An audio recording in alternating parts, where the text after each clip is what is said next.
Here's a picture of the Taliban airport. The Taliban airport. Yeah. Yeah. You want to start with that?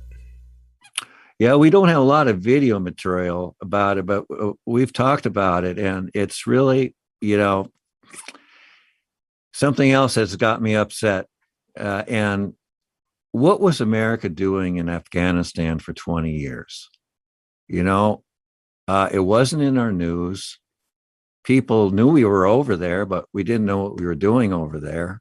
And, and now it shows that we weren't doing any good because nothing was set up to prevent this or to make the people not want it. And it's really a failure. It's embarrassing. It's a failure. And we weren't doing any nation building at all. And in my mind, that's unconscionable. To learn that the only thing we were doing in there was chasing people in caves and making and not doing anything to help Afghanistan in 20 years is horrible. I looked into it. I found out that Afghanistan is one of the poorest countries in the world. Most of the population makes less than $2 a day, primarily agricultural.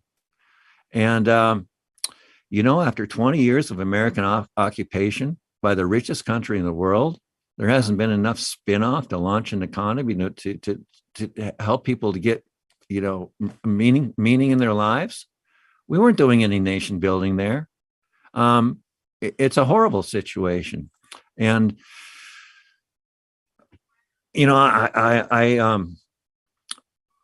I can't say I like the Taliban. Personally, I don't like barriers between people and their philosophy. Towards women, towards other people. They don't believe in equality, to put it bluntly, and I do, and so we got a problem there. But then again, it's not my country, and they can, United States. If we were running around the world telling other countries what to do, like we are, and actually doing some good, what would be the problem? There wouldn't be one, right? But we're not doing the good. It tells me that nobody was in charge of what's the end game? I don't think we ever had one.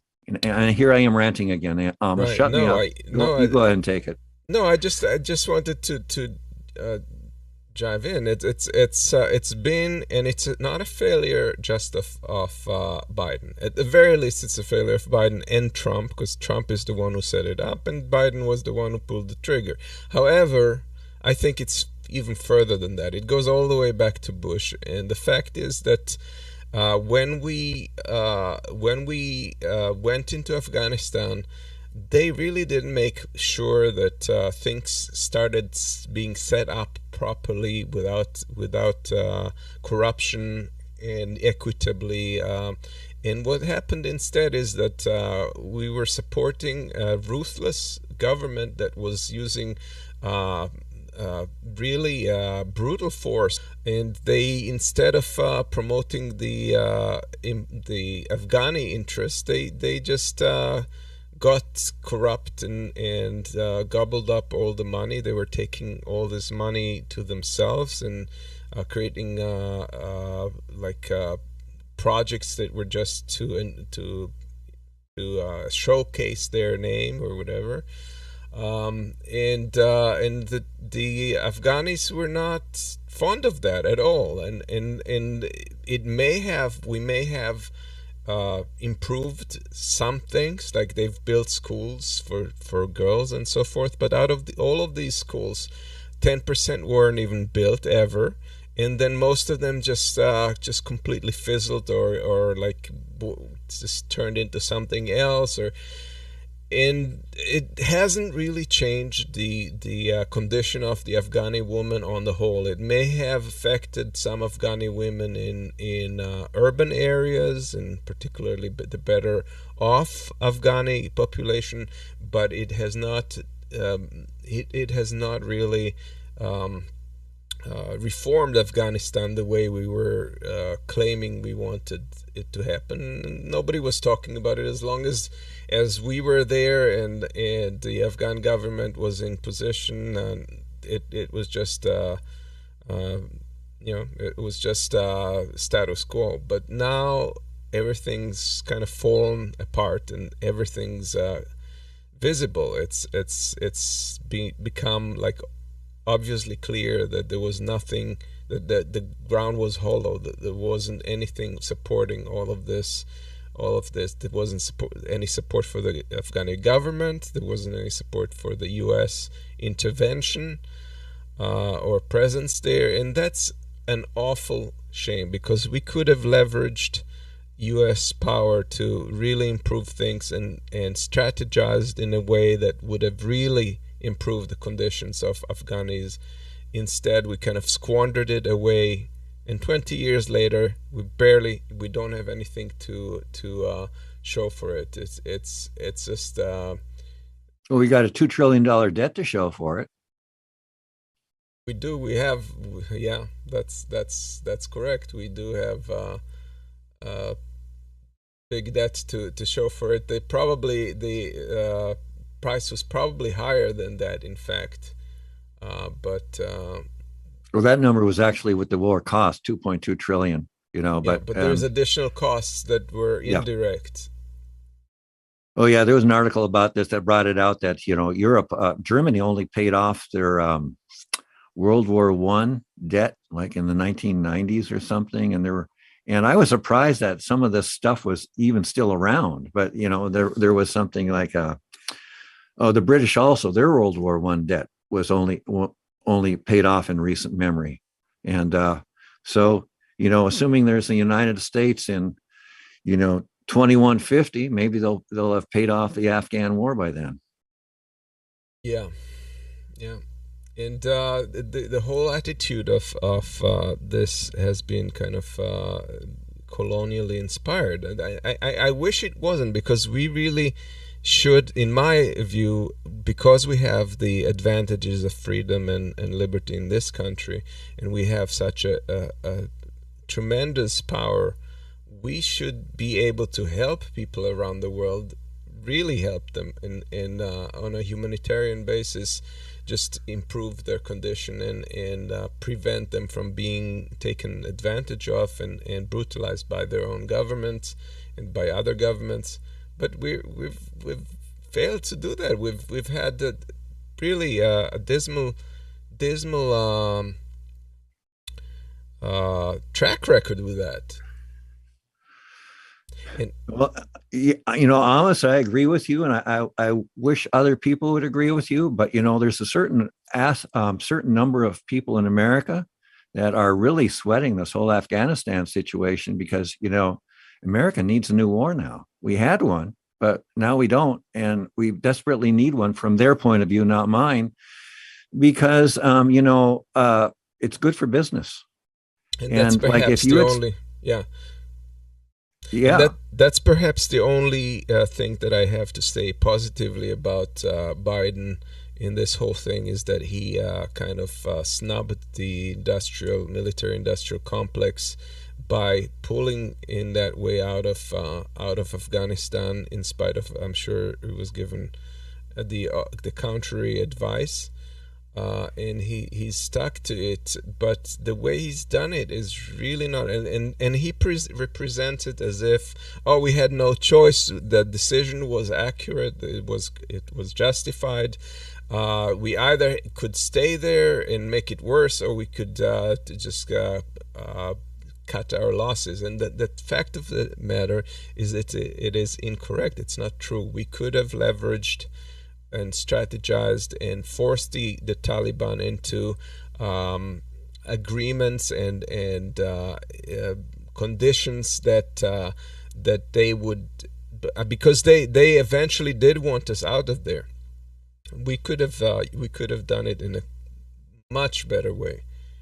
And it's the way it happens is really amazing, and it's Biden is kind of veiled. It's a veiled admission, but he's surprised that it fell as fast as it did. But anyway, getting back to my point, about needing a new war, if you had $10,000 of Boeing stock in 2001, it would be worth 107,000 today. Boeing has a defense arm. Raytheon, 10,000 there would be worth 43,000. 10,000 in Lockheed Martin would be worth 133,000. 10,000 of General Dynamics would be worth 72,000. And Northrop Grumman is the winner if you had $10,000 worth of stock in Northrop Grumman back in 2001, today it would be worth $129,645. And that's the winner, and all these people make weapons that were dropped on Afghanistan. And one recent report I saw was the villagers were out there with holding a piece of metal with a serial number on it that traced it back to a particular kind of smart bomb that was manufactured after a peace agreement. And that's really what it turns out Afghanistan has been about. It's been all that money that's been spent there that the American people have to pay back was spent to somebody. And where was the where's the $300 million a day going? It was going to buy smart bombs, shipping people around. It was going to make, the people who kind of are already rich, richer. And, maybe that's something we have to kind of fess up to too, that, part of the whole thing of Afghanistan was being, run for money. And I don't like that. Yeah, always follow the money, of course. You follow the money. But I just, it baffles me. I think the implications of that are going to be devastating. I think this, going back in history, looking at this point of inflection, you could say that this was the end of U.S. International influence, because this has been worse than Vietnam. In fact, it reminds me more of Iran, but at the Vietnam level. So it's kind of like a combination of what happened with Vietnam and Iran, and I think this really symbolizes the end of the U.S. Impact on the world. Russians are giggling with joy about all of this, and I don't think anyone in anywhere in the next couple of decades or more, or maybe indefinitely, will ever want to work with the U.S. again, particularly because they turned their back on people who worked with the U.S. in Afghanistan, and now they're being left pretty much to the Taliban, their own devices.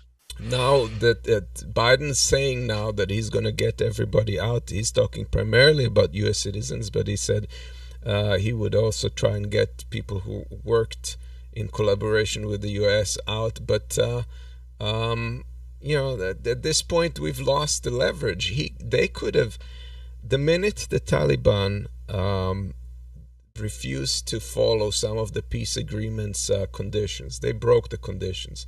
The minute they have done that, they should have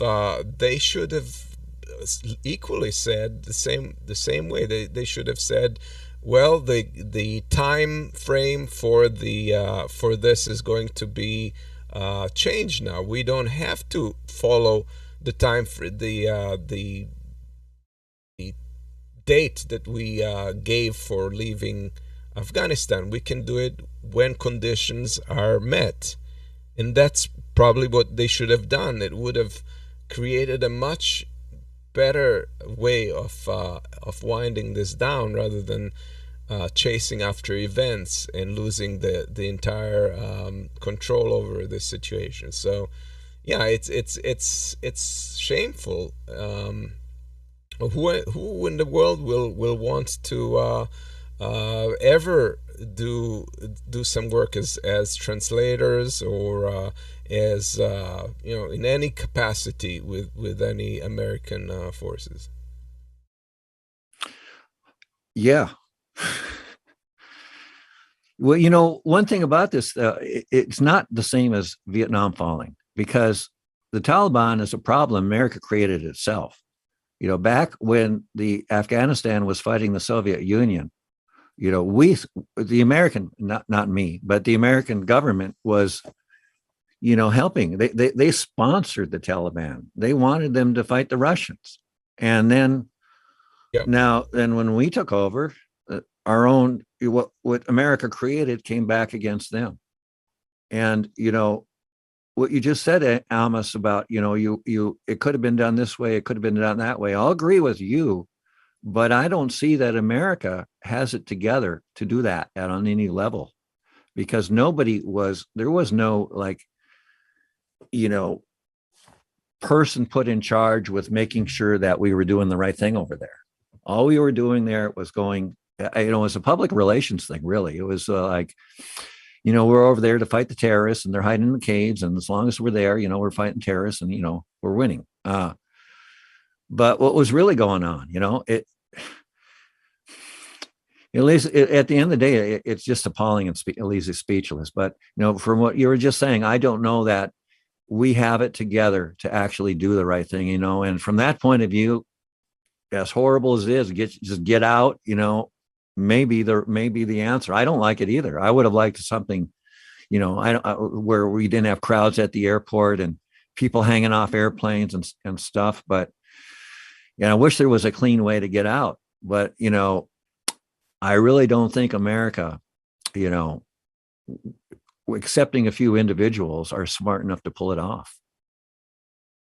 Which is a damn shame. Yeah. There are brilliant minds in foreign affairs and stuff. It's just I can't explain why, like, the leadership does not follow these brilliant people and figure out the best ways of doing stuff, because even I understand that there were better options. There just seems to have been no vision. No vision. That's correct. Yeah, there was no vision. And here's the Taliban rolling in with a big net to capture the kites. I think that's a reference to that movie, The Kite. Yeah, that book. Yeah. Yeah. Book and then the movie. Yep. What was it called? The Kite Whisperer or something? I don't know. Something. Kite was in the name, but I don't remember. Yeah. And here's another one similar to that, with the Taliban running after women to fit the burqa. That's burqa. Yeah, they're going to put the burqa. That's the burqa that they're trying to fit on them. And there's been a lot of people saying that, well, we see the Taliban is probably not the same people. They're behaving themselves. Cool. That's what these are the same people. They have the same mindset. They're just waiting for the Americans to get out of the way so they can crack down on their enemies and really destroy them. And these people are at their mercy. It's a frightening situation. For the majority of Afghans, yeah, it's not going to change much. The people in the villages are already living, have been living for the last many years in conditions that are similar to what the Taliban would enforce. Like, women are mostly beaten domestically. And so that's not going to be a lot of change for a lot of Afghanis, but nevertheless, just the idea on the very ideological level that there's not going to be any option for anyone to live in liberty or have even a chance for education or participate in anything is just depressing. Well, I have an observation on that. I saw an interview, and it was a woman, and she managed to get an interview with the Taliban. I think she was a British journalist, and so she had to put the burqa on and to go to the meeting and everything. I'm not sure if she actually had it on the meeting or she was just, but anyway, the point is she started, it was a good interview, good talk. And then she started going into the direction of, asking the Taliban if they were going to let women, in any leadership roles. And then the Taliban started chuckling and laughing. And then they said, we have to end this interview now. And she wound up screwing up herself over and ending her own interview. And I thought about it, and I realized what she was doing was actually very insulting to the Taliban. And, who is she as a Western British person to show up to, like, oh, you need to have women in your leadership? Well, maybe they do. Maybe we both can agree that that's a good thing. But you don't just show up in a country and start telling people how to run their lives. You've got to do it from a certain point of respect and understanding where they're coming from. And her approach was challenging, and so, she wound up ending her own interview, and what good was that? Yeah, I've heard criticism about the Western woman and the savior complex and whatever, but I don't quite buy that. I think that's spoken out of anger or whatever. Like, I think that everybody is entitled to try and improve people's condition, regardless if it's within their culture or some other culture. We're in a global culture. We're a global people. Humans are a global species. And so if somebody is being mistreated anywhere locally, I think it is a space for anybody to pay attention to that or bring it up or criticize that. With that said, I think it does have to be done within the understanding that we're doing so in some cases externally. So, but I generally think that it's not. I disagree that you don't have a right to say anything about people's freedom or rights unless you're part of a culture. I think that's it has to. If you're going to tell people what to do, you do it with some sensitivity, and try to understand where they're coming from, because otherwise you're just going to fail. Right.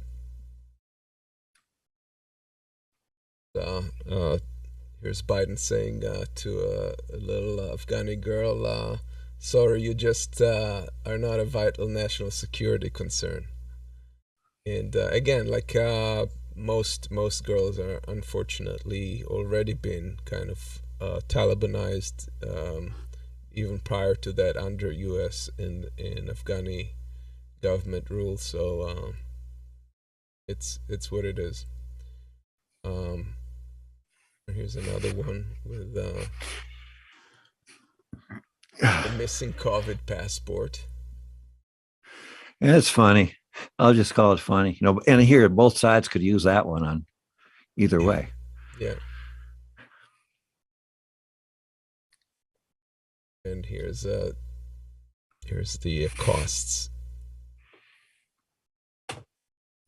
I think in general, as far as Biden is concerned, it did affect his presidency. His popularity for the first time sank under 50%.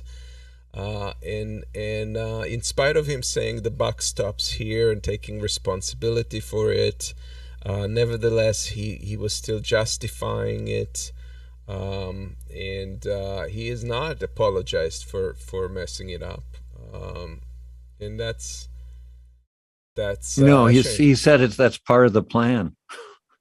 Right, he's doubling down on it, which is kind of ridiculous, because obviously he's making a fool of himself. This could not have been the best outcome. No, and everybody knows it. So the best thing to do for a leader in that situation would be to admit it, say, look, I screwed up. This is what I wanted. This is what happened, and this is what I'm going to do to fix it.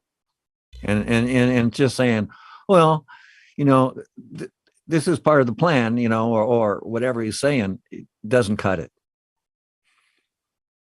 Yeah, we can't blow it up bigger because Biden is tiny in the picture. But it is what it is. So anyway, yeah. So the media, of course, the right-wing media and Trump are just jumping all over this, presenting Biden as someone who's weak on foreign policy, and well, I can see their point. However, we can never forget that it was Trump that set up a May date and gave the Taliban pretty much everything. He's just basically when the Taliban was not cooperating, he just threw in everything they wanted just to be able to get out. So let's not forget that Trump was 10 times worse than what Biden ended up doing. And there's really no point in trying to present it as if Biden is weak on foreign policy. If Trump have been in power now, that would have blown in his face threefold. So, well, it's not just Trump though. I'm no fan of Trump, but you know, this does go back 20 years. Yeah, Yeah, Obama was even involved in this, right? You know, so, and of course, where does Biden come from? But the Obama administration, anyway. So it's been a failure for 20 years. You know, certainly Trump did not help the situation, and he did. You know, one thing when he upset me when he announced that we were getting out of Afghanistan, because that's something that they shouldn't have been out there like that. You know, there are ways to put the news out there without encouraging the Taliban and saying, hey, we're getting out. You know, you want to know our next military move? We'll be glad to tell you. You know, Yep.